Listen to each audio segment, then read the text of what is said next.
믿기 힘든 결정을 방글라데시 정부가 내렸습니다. 유럽이 수십 년 동안 자랑하던 환경시설을 전면 철거하라니요. 그 시작은 한국을 다녀온 실사단의 단 한 줄 보고서였습니다. 이건 기술이 아니라 사람을 살리는 철학입니다. 지금부터 방글라데시를 변화시킨 한국의 조용한 기적을 들려드리겠습니다. 저는 방글라데시 환경부에서 일하는 기술자입니다. 수도 다카의 환경 문제를 담당하고 있죠. 매일 아침 사무실로 출근하면서 보는 풍경은 참담했어요. 거리 곳곳에 쌓인 쓰레기 더미, 시커먼 하수가 흘러넘치는 배수로 비만 오면 온 도시가 물바다가 되는 모습을 지켜봐야 했거든요. 그런데 5년 전 희망이 보였습니다. 유럽연합에서 최첨단 환경 처리 시설을 지원해준다고 했어요. 당시 환경부 장관님은 기뻐하셨습니다. 이제 다카도 깨끗한 도시가 될 수 있다고 말씀하시더군요. 저 역시 기대에 부풀었어요. 드디어 우리 시민들이 깨끗한 환경에서 살 수 있게 되는구나 싶었죠. 유럽에서 온 기술진들은 자신만만했습니다. 독일 제조업체의 대표는 저희에게 이렇게 말했어요. 이 시설은 유럽 최고 기술의 결정체입니다. 완벽하게 작동할 겁니다. 시설 설치에만 무려 2억 달러가 들어갔어요. 우리나라 환경 예산의 절반에 해당하는 돈이었습니다. 처음 몇 달은 정말 신기했어요. 하수 처리 시설에서 깨끗한 물이 나오는 걸 보며 감탄했죠. 쓰레기 소각장도 연기 하나 없이 깔끔하게 돌아갔고요. 하지만 문제는 6개월 후부터 시작됐습니다. 정전이 자주 발생하는 다카의 전력 사정에 맞지 않았던 거예요. 습한 기후 때문에 정밀 부품들이 고장나기 시작했고요. 가장 큰 문제는 따로 있었습니다. 저희 기술진들이 매뉴얼을 읽을 수 없었던 거예요. 모든 설명서가 독일어와 영어로만 되어 있었거든요. 번역본도 있었지만 전문 용어들이 너무 어려웠어요. 부품 하나 교체하려면 유럽에서 기술자를 불러와야 했습니다. 그 비용만 해도 월 10만 달러가 넘었죠. 1년이 지나자 시설 절반이 멈춰섰습니다. 유지비는 눈덩이처럼 불어났어요. 매달 30만 달러씩 나가는 돈을 감당할 수 없었거든요. 결국 정부는 시설 가동을 중단할 수밖에 없었습니다. 2억 달러짜리 시설이 거대한 고철 덩어리가 되어버린 거죠. 저는 매일 그 텅 빈 시설을 지나며 마음이 아팠습니다. 시민들의 기대를 저버린 것 같아서요. 동료들도 의기소침해 있었어요. 라만 부장님은 한숨을 쉬며 말했습니다. 결국 우리에겐 맞지 않는 기술이었나 봐. 그때 저는 생각했어요. 정말 우리에게는 희망이 없는 걸까? 그런 암울한 상황에서 전환점이 찾아왔습니다. 환경부 긴급회의가 열렸거든요. 장관님은 심각한 표정으로 말씀하셨어요. 다카의 환경 문제를 더 이상 방치할 수 없습니다. 새로운 해결책을 찾아야 해요. 회의실에는 부서장들과 주요 기술진들이 모여 있었습니다. 그때 한쪽 구석에 앉아있던 파리다가 조심스럽게 손을 들었어요. 파리다는 저보다 5살 어린 여성 기술자였습니다. 평소에 말수가 적고 조용한 편이었죠. 장관님이 고개를 끄덕이자 파리다는 떨리는 목소리로 말했어요. 저 한 가지 제안이 있습니다. 한국은 어떨까요? 파리다의 말에 회의실이 조용해졌습니다. 잠깐의 침묵 후 라만 부장님이 코웃음을 쳤어요. 한국? 그게 뭐가 특별한데? 다른 부서장들도 비슷한 반응을 보였습니다. 한국이 환경기술로 유명한가? 우리가 왜 한국을 봐야 하지? 파리다의 얼굴이 빨갛게 달아올랐지만 그녀는 포기하지 않았어요. 잠깐만요. 제가 준비한 자료가 있습니다. 그녀가 노트북을 열자 스크린에 한강의 모습이 나타났습니다. 맑고 깨끗한 강물이 서울 시내를 가로지르고 있었어요. 이 강이 50년 전에는 어땠는지 아십니까? 파리다가 다음 사진을 보여줬을 때 회의실에 있던 모든 사람들이 깜짝 놀랐습니다. 시커먼 물이 흐르고 쓰레기가 둥둥 떠다니는 모습이었거든요. 지금 우리 다카의 부리강가와 똑같았어요. 파리다는 계속해서 설명했습니다. 한국은 1960년대까지만 해도 우리와 비슷한 상황이었어요. 경제도 어려웠고 환경 오염도 심각했죠. 하지만 지금 보세요. 스크린에는 현재 서울의 모습이 나타났습니다. 깨끗한 거리, 맑은 하늘, 체계적인 쓰레기 처리 시설들이 보였어요. 한강의 기적이라고 들어보셨나요? 파리다의 질문에 장관님이 관심을 보이기 시작했어요. 계속해보세요. 파리다는 더욱 자신감 있게 말했습니다. 한국은 짧은 시간 안에 경제 발전과 환경 개선을 동시에 이뤄냈어요. 그것도 자체 기술로 말이죠. 저는 파리다의 발표를 들으며 깜짝 놀랐습니다. 한국이 그런 나라였다니. 회의실 분위기도 달라지기 시작했어요. 라만 부장님도 진지한 표정으로 자료를 들여다보고 있었습니다. 파리다는 마지막으로 이렇게 말했어요. 한국의 환경기술은 실용적이에요. 아시아 기후와 문화에 맞게 개발된 거죠. 그리고 무엇보다 그들은 기술을 가르쳐 줍니다. 장관님이 몸을 앞으로 기울이며 물었어요. 기술을 가르쳐 준다고? 네, 기술 이전뿐만 아니라 현지 기술자들을 교육하는 것도 포함되어 있어요. 회의가 끝날 때쯤 분위기는 완전히 바뀌어 있었습니다. 장관님은 파리다에게 말했어요. 좋은 제안입니다. 한국 쪽에 연락해 보겠어요. 그날 저녁, 저는 파리다에게 다가가 말했습니다. 정말 대단해요. 어떻게 한국에 대해 그렇게 자세히 알고 있었나요? 파리다는 수줍게 웃으며 대답했어요. 사실 개인적으로 관심이 있어서 계속 찾아보고 있었어요. 우리와 비슷한 처지에서 시작해서 성공한 나라들의 사례를 말이죠. 그 순간 저는 확신했습니다. 파리다의 제안이 우리에게 새로운 희망이 될 수 있을 거라고요. 파리다의 제안 이후 일주일 만에 놀라운 일이 벌어졌습니다. 장관님이 저를 부르셨거든요. 한국 실사단을 꾸릴 예정입니다. 당신도 참여하시겠어요? 저는 깜짝 놀랐어요. 정부가 이렇게 빨리 움직이는 건 처음 봤거든요. 실사단은 총 8명으로 구성됐습니다. 장관님, 라만 부장님, 파리다, 저, 그리고 다른 부서 기술진들이었어요. 출발 전날 밤, 저는 잠을 이룰 수 없었습니다. 정말 한국에서 답을 찾을 수 있을까 하는 기대와 걱정이 교차했거든요. 인천공항에 도착했을 때의 첫인상은 깔끔함이었어요. 공항 자체가 하나의 거대한 환경시설 같았습니다. 쓰레기 하나 보이지 않는 깨끗한 바닥, 냄새 하나 없는 공기. 파리다가 제 옆에서 속삭였어요. 벌써부터 다르네요. 한국 측에서 나온 담당자는 김민준이라는 분이었습니다. 한국환경공단에서 온 과장님이셨죠. 김민준 과장님은 우리를 보자마자 이렇게 말했어요. 방글라데시에서 오신 분들을 진심으로 환영합니다. 저희가 성공한 것만 보여드리는 게 아니라 실패했던 것들도 솔직하게 보여드릴 거예요. 저는 그 말이 인상 깊었습니다. 유럽 기술진들은 자신들의 기술만 자랑했는데 한국 사람들은 실패까지 보여주겠다고 하다니. 김민준 과장님은 계속 말했어요. 환경 문제 해결은 시행착오의 연속이거든요. 저희도 많은 실수를 했어요. 호텔로 가는 길에 저는 차창 밖을 유심히 봤습니다. 서울 시내 곳곳에 분리수거함이 체계적으로 배치되어 있었어요. 시민들이 자연스럽게 쓰레기를 분리해서 버리는 모습도 인상적이었고요. 라만 부장님이 말했습니다. 기술도 중요하지만 시민의식도 대단하네요. 그날 저녁 환영 만찬에서 김민준 과장님은 한국의 환경 개선 역사를 들려줬어요. 1970년대 서울도 지금 다카와 비슷했어요. 한강은 죽은 강이었고 대기 오염도 심각했죠. 장관님이 놀라며 물었어요. 그걸 어떻게 극복했나요? 정부의 강력한 의지와 시민들의 참여, 그리고 무엇보다 현실에 맞는 기술 개발이었어요. 김민준 과장님의 설명을 들으며 저는 희망을 느꼈습니다. 한국도 우리와 비슷한 출발점에서 시작했다는 게 위로가 됐거든요. 다음 날부터 본격적인 시찰이 시작됐습니다. 첫 번째로 간 곳은 서울 하수처리장이었어요. 규모가 어마어마했지만 냄새가 전혀 나지 않아서 깜짝 놀랐습니다. 시설 담당자가 설명해줬어요. 이 시설은 하루에 170만 톤의 하수를 처리해요. 처리된 물은 한강으로 방류되는데 수질이 생활용수 수준까지 깨끗해집니다. 파리다가 질문했어요. 정전이 자주 발생하면 어떻게 하나요?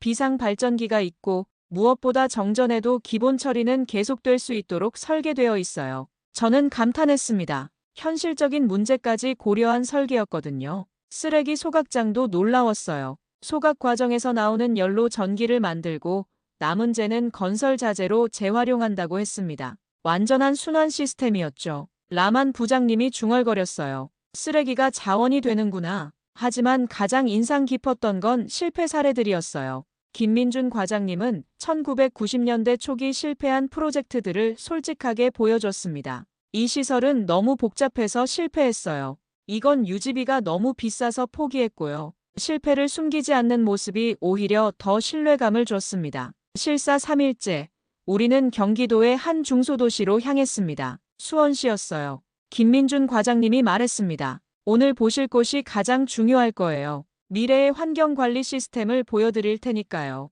수원시 스마트 도시 관제센터에 들어서는 순간 저는 입을 다물 수 없었습니다. 거대한 벽면 스크린에는 도시 전체의 실시간 데이터가 표시되고 있었거든요. 대기질, 수질, 쓰레기 수거 현황, 하수 처리 상태까지 모든 것이 한눈에 보였어요. 센터 담당자인 이영호 팀장님이 설명해 줬습니다. 이 시스템은 도시 전체의 환경 데이터를 실시간으로 수집하고 분석해요. 문제가 발생하기 전에 미리 예측하고 대응하는 거죠. 장관님이 신기한 듯 물었어요. 문제가 생기기 전에 안다고요? 네, 보세요. 이영호 팀장님이 화면을 가리켰습니다. 저기 붉은색으로 표시된 지역은 2시간 후에 집중호우가 예상되는 곳이에요. 시스템이 자동으로 해당 지역의 빗물 펌프를 가동 준비 상태로 만들었습니다. 정말 신기했어요. 비가 오기도 전에 침수를 방지하는 시스템이 작동하고 있었거든요. 파리다가 흥미롭게 물었습니다. 인공지능이 스스로 판단하는 건가요? 맞아요. 기상 데이터, 하수도 용량, 과거 침수 이력을 종합해서 인공지능이 최적의 대응 방안을 제시해요. 물론 최종 결정은 사람이 하지만요. 그때 갑자기 알람이 울렸습니다. 화면에 노란색 경고등이 깜빡이기 시작했어요. 이영호 팀장님이 빠르게 확인했습니다.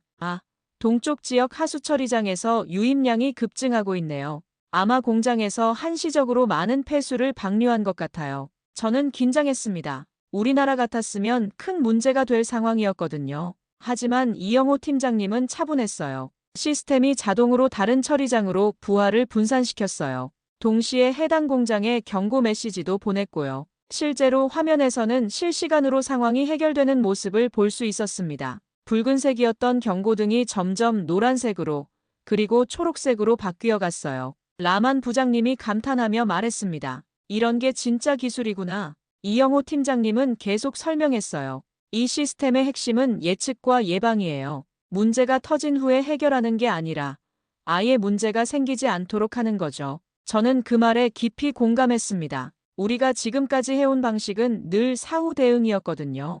운영하기 어렵지 않나요? 파리다의 질문에 이영호 팀장님이 웃으며 답했어요. 처음에는 복잡해 보이지만 익숙해지면 오히려 쉬워져요. 시스템이 대부분을 자동으로 처리하거든요. 저희는 예외 상황에만 개입하면 돼요. 그때 제가 궁금한 점을 물어봤습니다. 이런 시스템을 구축하는데 비용이 많이 들었을 텐데요. 초기 투자는 있었지만 장기적으로는 비용이 크게 절약돼요. 인력도 줄일 수 있고 무엇보다 사고를 예방하니까 복구 비용이 거의 없거든요. 센터를 둘러보는 동안 저는 계속 생각했습니다. 이런 시스템이 다카에 있다면 어떨까? 우리도 폭우 때마다 온 도시가 물바다가 되는 걸 방지할 수 있을 텐데. 장관님도 비슷한 생각을 하고 계신 것 같았어요. 마지막으로 이영호 팀장님이 놀라운 말을 했습니다. 이 시스템의 핵심 기술들은 모두 한국에서 개발한 거예요. 외국 기술에 의존하지 않죠. 그래서 문제가 생겨도 우리가 직접 해결할 수 있어요. 바로 그거였습니다. 우리에게 필요한 건 남의 기술이 아니라 우리가 이해하고 운영할 수 있는 기술이었어요. 센터를 나서며 저는 한 가지 궁금한 점이 생겼습니다. 이렇게 복잡한 시스템을 누가 운영하는 걸까? 그때 이영호 팀장님이 말했어요. 운영진들을 만나보시겠어요? 특별한 분들이 계세요. 관제실로 들어가니 놀라운 광경이 펼쳐졌습니다. 모니터 앞에 앉아 시스템을 운영하는 사람들 중에 외국인들이 섞여 있었거든요. 한 명은 동남아시아 출신으로 보였고 다른 한 명은 아프리카계 같았어요. 이영호 팀장님이 그중 한 분을 소개해줬습니다. 응우엔 씨는 베트남에서 오신 분이에요. 2년 전에 여기서 교육받고 지금은 정식 운영진으로 일하고 있어요. 응우엔 씨가 저희에게 인사했습니다. 안녕하세요. 반갑습니다. 파리다가 궁금해하며 물었어요. 어떻게 이런 복잡한 시스템을 배우셨나요? 응우엔 씨가 웃으며 답했습니다. 처음에는 정말 어려웠어요. 하지만 한국 선생님들이 아주 친절하게 가르쳐 주셨거든요. 이론만이 아니라 실무까지 체계적으로요. 저는 더 자세히 알고 싶어서 질문했습니다. 교육 과정이 어떻게 되나요? 응우엔 씨가 설명해 줬어요. 6개월 기초교육, 6개월 실습, 그리고 6개월 현장 경험이에요. 총 1년 반 과정이죠. 이론과 실무를 병행하면서 천천히 배워나가는 거예요. 그때 다른 외국인 직원이 다가왔습니다. 자메이카에서 온 마이클 씨였어요. 저는 3년 전에 여기서 교육받았어요. 지금은 고향으로 돌아가서 비슷한 시설을 운영하고 있습니다. 장관님이 놀라며 물었어요. 본국에서도 이런 시설을 운영하고 계신다고요? 네, 한국에서 배운 기술을 현지 실정에 맞게 적용했어요. 규모는 작지만 원리는 똑같아요. 마이클 씨의 말에 저는 가슴이 뛰었습니다. 정말 가능한 일이었구나. 우리도 배울 수 있고 우리 손으로 운영할 수 있겠구나. 이영호 팀장님이 덧붙여 설명했어요. 한국의 환경기술 교육 프로그램은 단순히 기술만 가르치는 게 아니에요. 그 나라의 실정에 맞게 어떻게 적용할지까지 함께 고민해요. 라만 부장님이 감탄하며 말했습니다. 그래서 실패율이 낮은 거군요. 응우엔 씨가 저희에게 말했어요. 가장 좋았던 건 한국 사람들이 우리를 동등하게 대해준다는 거예요. 가르쳐주는 입장이지만 오히려 우리나라 상황을 더 배우려고 하더라고요. 그 말이 마음에 와닿았습니다. 유럽 기술진들과는 확실히 다른 태도였어요. 저는 용기를 내서 물어봤습니다. 혹시 방글라데시 기술자들도 여기서 배울 수 있을까요? 이영호 팀장님이 환하게 웃으며 답했어요. 물론이죠. 그것이 바로 한국 방식입니다. 기술을 팔기보다는 함께 성장하는 거예요. 마이클 씨가 덧붙였어요. 저희가 배운 건 기술만이 아니에요. 문제를 해결하는 방법, 시민들과 소통하는 방법, 지속 가능한 시스템을 만드는 방법까지 모든 걸 배웠어요. 파리다가 눈을 반짝이며 말했습니다. 정말 종합적인 교육이네요. 맞아요. 한국 사람들은 물고기를 주는 게 아니라 물고기 잡는 법을 가르쳐줘요. 응우엔 씨의 말에 저는 깊이 공감했습니다. 바로 그거였어요. 우리에게 필요한 건 완성된 시설이 아니라 그것을 만들고 운영할 수 있는 능력이었거든요. 관제실을 나오며 저는 확신이 섰습니다. 한국은 정말 다른 나라였어요. 기술을 독점하려 하지 않고 나누려 했고 무엇보다 사람을 키우는데 집중하고 있었거든요. 장관님도 비슷한 생각을 하고 계신 것 같았어요. 그날 저녁 호텔에서 우리 실사단은 긴 회의를 했습니다. 모두의 의견이 일치했어요. 한국의 기술과 교육 시스템을 도입해야 한다는 것. 파리다가 말했습니다. 이제 정말 희망이 보여요. 저도 그랬습니다. 처음으로 진짜 해결책을 찾은 것 같았거든요. 한국 방문 마지막 날, 우리는 한국환경공단 본사에서 공식 회의를 가졌습니다. 한국 측에서는 김대영 이사장님을 비롯해 주요 관계자들이 참석했어요. 분위기는 진지하면서도 따뜻했습니다. 김대영 이사장님이 먼저 말문을 열었어요. 방글라데시의 환경 문제를 해결하는데 한국이 도움이 될 수 있어서 영광입니다. 하지만 저희는 단순히 기술만 팔려는 게 아니에요. 장관님이 고개를 끄덕이며 들었습니다. 저희가 제안하고 싶은 건 파트너십이에요. 김대영 이사장님의 말에 저는 귀를 기울였습니다. 방글라데시 상황에 맞는 기술을 함께 개발하고 현지 기술자들을 체계적으로 양성하는 거죠. 라만 부장님이 질문했어요. 구체적으로 어떤 방식인가요? 김민준 과장님이 준비된 자료를 보여주며 설명했습니다. 1단계로 다카의 파일럿 시설을 만들어요. 소규모지만 완전한 시스템으로요. 2단계에서는 방글라데시 기술자들을 한국으로 초청해 1년간 교육합니다. 파리다가 관심 있게 물었어요. 교육비는 어떻게 되나요? 전액 무상이에요. 김대영 이사장님의 답에 회의실이 조용해졌습니다. 기술 이전도 무상, 교육도 무상입니다. 대신 조건이 하나 있어요. 저는 긴장했습니다. 역시 조건이 있구나. 하지만 김대영 이사장님의 다음 말은 예상과 달랐어요. 배운 기술을 다른 개발도상국과도 공유해달라는 거예요. 한국이 받은 도움을 다시 나누듯이요. 장관님이 감동받은 표정으로 말했습니다. 정말 놀라운 제안이네요. 하지만 왜 이렇게까지 해주시는 건가요? 김대영 이사장님이 잠시 생각하더니 진심 어린 목소리로 답했어요. 한국도 과거에 많은 도움을 받았거든요. 1960년대 한국은 방글라데시보다도 가난한 나라였어요. 그때 받은 도움을 이제 갚을 때가 된 거죠. 저는 그 말에 깊이 감동했습니다. 진정한 상생의 정신이었어요. 김민준 과장님이 구체적인 계획을 설명했습니다. 3단계에서는 한국 기술진이 현지에 상주하며 시설 확장을 지원해요. 5년 안에 방글라데시가 완전히 독립적으로 운영할 수 있도록 하는 게 목표입니다. 정말 5년 안에 가능할까요? 제가 조심스럽게 물었습니다. 물론 쉽지 않을 거예요. 하지만 가능해요. 김대영 이사장님이 확신에 찬 목소리로 답했습니다. 베트남, 인도네시아에서 이미 성공한 사례가 있거든요. 회의 끝에 김대영 이사장님이 마지막으로 말했어요.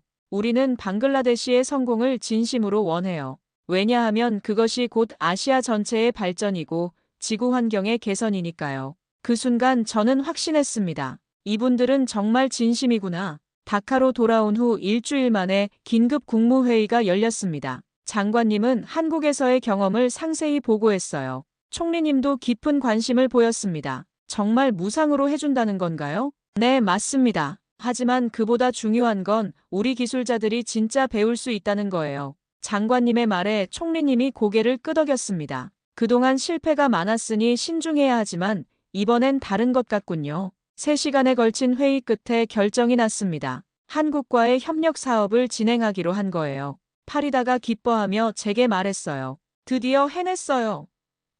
저도 가슴이 벅찼습니다. 마침내 진짜 희망을 찾은 것 같았거든요. 그날 밤 저는 잠을 이룰 수 없었습니다. 설렘과 기대, 그리고 약간의 걱정이 교차했어요. 정말 성공할 수 있을까? 하지만 한국에서 만난 사람들의 진심을 기억하니 용기가 났습니다. 이번엔 다를 거야. 꼭 성공할 거야. 1년이 흘렀습니다. 오늘 아침도 저는 평소와 같이 출근길에 올랐어요. 하지만 거리 풍경은 완전히 달라져 있었습니다. 예전 같았으면 어젯밤 내린 폭우 때문에 온 도시가 물바다였을 텐데 지금은 말끔했거든요. 버스 정류장에서 만난 하산 아저씨가 저에게 말했어요. 요즘 비가 와도 걱정이 없어서 좋아요. 예전엔 비만 오면 집이 잠길까봐 밤잠을 못 잤는데 저는 뿌듯한 마음으로 웃었습니다. 한국에서 배운 기술이 실제로 시민들의 삶을 바꾸고 있었거든요. 사무실로 가는 길에 새로 지어진 환경관제센터를 지나쳤습니다. 6개월 전에 완공된 이 센터는 수원에서 본 것의 축소판이었어요. 규모는 작지만 핵심 기능은 모두 갖추고 있었습니다. 실시간 모니터링, 예측 시스템, 자동 대응까지요. 센터 안으로 들어가니 파리다가 모니터 앞에서 열심히 일하고 있었어요. 그녀는 한국에서 1년간 교육받고 돌아온 첫 번째 졸업생이었습니다. 오늘 상황은 어때요?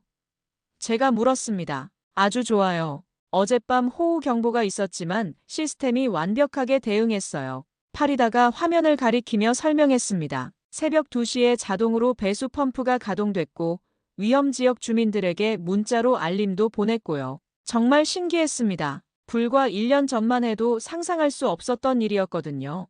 파리다 옆에는 최근에 한국에서 돌아온 라만 부장님도 있었어요. 그분도 6개월간 교육을 받고 오셨죠. 라만 부장님, 한국에서의 경험은 어떠셨어요? 제가 물었습니다. 정말 눈이 뜨이는 경험이었어요. 기술만 배운 게 아니라 사고방식 자체가 바뀌었습니다. 라만 부장님이 진심으로 말했어요. 가장 인상 깊었던 건 한국 사람들의 마음가짐이었어요. 문제가 생기면 원인부터 찾아서 근본적으로 해결하려고 하더군요. 저는 고개를 끄덕였습니다. 한국에서 직접 봤던 모습이었거든요. 그때 시스템에서 알림이 울렸습니다. 도시 동쪽에서 하수 처리량이 급증하고 있다는 경고였어요. 파리다가 빠르게 확인했습니다. 공장에서 예정에 없던 폐수 방류를 하고 있네요. 하지만 괜찮아요. 시스템이 자동으로 다른 처리장으로 분산시켰어요. 1년 전 같았으면 이런 상황에 속수무책이었을 텐데 이제는 척척 해결되고 있었습니다. 라만 부장님이 감탄하며 말했어요. 정말 한국 기술의 힘이에요. 하지만 무엇보다 우리가 직접 운영할 수 있다는 게 가장 좋아요. 오후에 시내를 돌아보니 변화가 곳곳에서 눈에 띄었습니다. 쓰레기 분리수거함이 체계적으로 설치되어 있었고 시민들도 자연스럽게 분리배출을 하고 있었어요. 한국에서 배운 시민 교육 프로그램의 효과였습니다. 불이강가도 많이 달라졌어요. 예전처럼 시커먼 물은 아니었지만 그래도 확실히 깨끗해졌습니다. 강변에서 낚시하는 사람들도 늘어났고요. 한 어부가 저에게 말했어요. 요즘 물고기가 많이 돌아왔어요. 예전엔 죽은 강이었는데 저녁 무렵 사무실로 돌아오니 김민준 과장님이 한국에서 화상회의로 연결되어 있었습니다. 매주 한 번씩 진행 상황을 점검하고 기술 지원을 해주시거든요. 요즘 어떠세요? 김민준 과장님이 물었습니다. 정말 잘 되고 있어요. 시민들 반응도 아주 좋고요. 파리다가 대답했습니다. 다음 달에는 2단계 확장 공사가 시작되는데 준비는 다 됐나요? 네, 문제 없습니다. 저희가 직접 설계도 검토했어요. 김민준 과장님이 만족스러운 표정으로 말했어요. 정말 자랑스럽습니다. 이제 진짜 방글라데시 기술이 된 거네요. 맞는 말이었어요. 더 이상 남의 기술이 아니라 우리 것이 되었거든요. 화상회의가 끝난 후 파리다가 저에게 말했어요. 내년엔 제가 다른 나라 기술자들을 가르치게 될 것 같아요. 정말요? 네, 한국에서 그런 프로그램을 제안했어요. 우리가 배운 걸 다른 나라와 나누자고요. 그 말을 들으니 가슴이 뭉클했습니다. 받은 도움을 다시 나누는 선순환이 시작되는 거였어요. 한국이 우리에게 보여준 그 정신을 우리도 이어가는 거죠. 오늘은 주말이라 저는 부리강가를 산책하고 있었습니다. 1년 전과 비교하면 정말 많이 달라진 모습이었어요. 강물이 맑아졌고 악취도 많이 줄었습니다. 강변에는 시민들이 여유롭게 산책하고 있었고요. 그때 한 할아버지가 손자와 함께 낚시하는 모습을 봤습니다. 할아버지는 70대쯤 되어 보였고 손자는 10살 정도의 꼬마였어요. 꼬마가 신나게 말했습니다. 할아버지, 물고기가 잡혔어요. 할아버지가 빙그레 웃으며 손자를 안아줬습니다. 그래, 잘했다. 요즘 물고기가 많이 돌아왔구나. 제가 지나가다가 인사를 드렸어요. 안녕하세요. 낚시 잘 되시나요? 아, 안녕하세요. 요즘 정말 좋아졌어요. 예전엔 이 강에서 낚시할 생각도 못했는데. 할아버지가 반갑게 답하셨습니다. 꼬마가 호기심 어린 눈으로 저를 바라봤어요. 할아버지, 예전엔 왜 낚시를 못했어요? 꼬마의 질문에 할아버지가 잠시 생각하시더니 말씀하셨어요. 그때는 강물이 더러웠거든. 물고기들이 살 수 없을 정도로 말이야. 꼬마가 놀란 표정으로 물었습니다. 그럼 어떻게 깨끗해진 거예요? 할아버지가 제 쪽을 바라보며 말씀하셨어요. 한국이라는 나라에서 도와줬단다. 정말 고마운 분들이지. 저는 가슴이 벅차올랐습니다. 시민들이 이렇게 고마워하고 계셨구나. 할아버지가 계속 말씀하셨어요. 그 사람들은 우리에게 기술만 준 게 아니야. 우리 스스로 할 수 있는 힘을 길러줬단다. 힘을 길러줬다고요? 꼬마가 고개를 갸우뚱했어요. 할아버지가 강물을 바라보며 깊이 있는 목소리로 말씀하셨습니다. 그래, 물고기를 주는 게 아니라 물고기 잡는 법을 가르쳐 준 거야. 그 순간 저는 할아버지의 지혜에 감탄했습니다. 정확히 한국이 우리에게 해준 일을 표현하고 계셨거든요. 기술을 팔기보다는 능력을 키워주신 거였어요. 꼬마가 또 물었습니다. 그럼 이제 우리가 다른 곳도 도와줄 수 있어요? 할아버지가 손자의 머리를 쓰다듬으며 말씀하셨어요. 그럼 이제 우리도 다른 나라를 도와줄 수 있단다. 할아버지가 마지막으로 이렇게 말씀하셨습니다. 한국은 우리에게 기술을 준 게 아니라 미래를 돌려주었단다. 그 말씀이 제 가슴 깊이 와닿았어요. 정말 그랬습니다. 한국은 우리에게 희망과 미래를 선물해 준 거였어요. 집으로 돌아가는 길에 저는 많은 생각을 했습니다. 2년 전만 해도 절망적이었던 다카의 환경이 이렇게 달라질 줄 누가 알았을까요? 유럽의 화려한 기술이 실패했을 때 모두가 포기했는데 한국의 실용적인 기술과 진심 어린 도움이 기적을 만들어낸 거예요. 무엇보다 소중한 건 우리가 스스로 할 수 있게 되었다는 거였습니다. 더 이상 외부에 의존하지 않아도 돼요. 우리 손으로 시설을 운영하고 문제를 해결하고 심지어 다른 나라까지 도울 수 있게 되었거든요. 다음 주부터는 라오스에서 온 기술자들을 교육하게 됩니다. 파리다가 주강사를 맡고 저도 보조 강사로 참여할 예정이에요. 우리가 받은 도움을 이제 다른 나라와 나누는 거죠. 그날 밤 잠자리에 들며 저는 생각했습니다. 할아버지 말씀이 맞아요. 한국은 정말 우리에게 미래를 돌려준 거예요. 깨끗한 환경에서 살 권리, 스스로 문제를 해결할 수 있는 능력, 그리고 다른 이들을 도울 수 있는 여유까지요. 이제 다카의 아침은 더 이상 절망스럽지 않습니다. 깨끗한 거리, 맑은 공기, 그리고 희망에 찬 시민들의 얼굴이 있어요. 부리강에서는 아이들이 뛰어놀고 할아버지들이 손자와 낚시를 즐깁니다. 이 모든 변화의 시작은 파리다의 작은 제안이었어요. 하지만 그것을 현실로 만든 건 한국의 진심 어린 도움과 우리의 간절한 노력이었습니다. 이제 우리도 다른 나라에게 같은 희망을 전해줄 차례예요. 오늘도 새로운 하루가 시작됩니다. 더 깨끗하고 더 희망찬 다카에서요.